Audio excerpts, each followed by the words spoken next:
ಶಾಸಕರು ಮಂತ್ರಿಗಿರಿ ಲಾಬಿ ವಿಚಾರಕ್ಕೆ ಪ್ರತಿಕ್ರಿಯೆ. 136 ಜನ ಶಾಸಕರಲ್ಲಿ 100 ಮಂತ್ರಿಗಿರಿ ಕ್ಯೂನಲ್ಲಿದ್ದಾರೆ.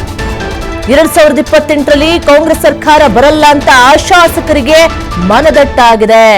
ಹುಚ್ಚನ ಮದುವೆಯಲ್ಲಿ ಉಂಡೋನೇ ಜಾಣ ಅನ್ನೋ ರೀತಿ ಏನಾದ್ರೂ ಮಾಡಿ ಸಚಿವರಾಗಬೇಕು ಅನ್ನೋದ್ರಲ್ಲಿ ಇದ್ದಾರೆ.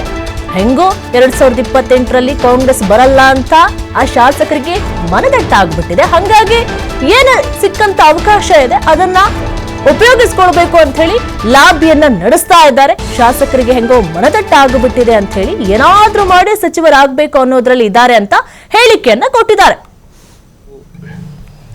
3 ವರ್ಷಕ್ಕಿಂತ ಹೆಚ್ಚಾಯ್ತು. ಮುಖ್ಯಮಂತ್ರಿ ಬದಲಾವಣೆ ಆಯ್ತು. ಈಗ ಸಚಿವ ಸಂಪುಟದಲ್ಲಿ 14 ಜನ ಬಂದಿದ್ದಾರೆ. ಇನ್ನ 20 ಜನ ದಾರಿ ಕಾಯ್ತಾ ಇದ್ದಾರೆ. ಈಗ 14 ಜನ ಏನು ಹೊಸದಾಗಿ ಸಚಿವರಾಗಿದ್ದಾರೆ. ಹೊಸದಾಗಿ ಅಂತ ಹೇಳಿದ್ರೆ ಹಳಬರೇನೆ ಮತ್ತೊಂದ್ಸರಿ ಆಗಿದ್ದಾರೆ. ಆದ್ರೆ ಅವರಲ್ಲೂ ಕೂಡ ತುಂಬಾ ಅಸಮಾಧಾನ ಇದೆ.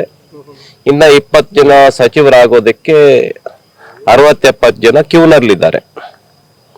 ನಾನ್ ಪ್ರಶ್ನೆ ಕೇಳೋದೇನು ಅಂತ ಹೇಳಿದ್ರೆ, ಮಾನ್ಯ ನೂತನ ಮುಖ್ಯಮಂತ್ರಿಗಳಾಗಿರ್ತಕ್ಕಂಥ DK ಶಿವಕುಮಾರ್ ಅವ್ರಿಗೆ ರಾಜ್ಯದಲ್ಲಿ ಮಳೆ ಬರ್ತಾ ಇದೆ, ವಿಪರೀತ ಗೊಬ್ಬರ ಬೀಜಗಳ ಸಮಸ್ಯೆ ಆಗ್ತಾ ಇದೆ. ಯಾವ ಜಿಲ್ಲಾ ಉಸ್ತುವಾರಿ ಸಚಿವರು ಕೂಡ ಎಲ್ಲೂ ಕಾಣಿಸ್ತಾ ಇಲ್ಲ. ಹಾಗಾಗಿ ಗೂಗಲ್ ಸರ್ಚ್ಗೆ ಹಾಕ್ಬೇಕಾಗಿದೆ, ಎಲ್ಲಿದ್ದಾರೆ, ಯಾವ ಜಿಲ್ಲೆಯ ಸಚಿವರು ಎಲ್ಲಿದ್ದಾರೆ ಅಂಥೇಳಿ. ಹಾಗಾಗಿ ರೈತರ ಗೋಳು ಕೇಳೋರಿಲ್ಲ. ಹಾಗಾಗಿ ನಾನು ಆಗ್ರಹ ಪಡಿಸ್ತೇನೆ, ಕೂಡಲೇ DK ಶಿವಕುಮಾರ್ ಅವರು ರಾಜ್ಯದ ರೈತರ ಬಗ್ಗೆ ಕೂಡಲೇ ಗಮನವನ್ನ ಕೊಡಬೇಕು ಅಂತ ಹೇಳಿ ನಾನು ಹೇಳೋದಕ್ಕೆ ಬಯಸ್ತೇನೆ. ಒಂದನೇದು. ಎರಡನೇದು, ಈ ಫಲವತ್ತಾದ ರೈತರ ಜಮೀನುಗಳನ್ನ ಆಕ್ಯುಪೈ ಮಾಡ್ಕೊಂಡ್ಬಿಟ್ಟು ನಾನು ಬೆಂಗಳೂರಿನ ಸುತ್ತಮುತ್ತ ಟೌನ್ಶಿಪ್ಗಳನ್ನ ಮಾಡ್ತೀನಿ ಅಂತಕ್ಕಂಥ ಧೋರಣೆ ಏನಿದೆ ಇದನ್ನ ಕೈ ಬಿಡಬೇಕು.